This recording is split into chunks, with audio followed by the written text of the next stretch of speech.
Waves can pass on top of each other, and sometimes this has really interesting effects. So let's think about waves in the ocean.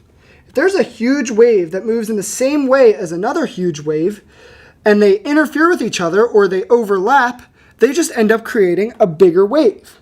Now that bigger wave is the result of constructive interference, where we've added them together when their phases were the same.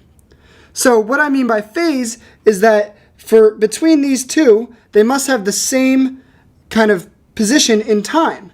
So the relative phase change in phi, or the phase shift change, is got to be a multiple of 2 pi m. So I could be at 2 pi phase shift, which just means I've moved over in space, or it could be at 0, because that means there's no relative phase.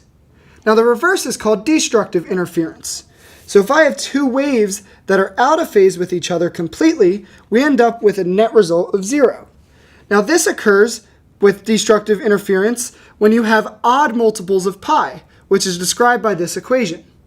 So how can waves get out of phase? You could have reflections at boundaries, traveling extra distances, which we call path lengths, or starting at different times, all leading to difference in phase between waves.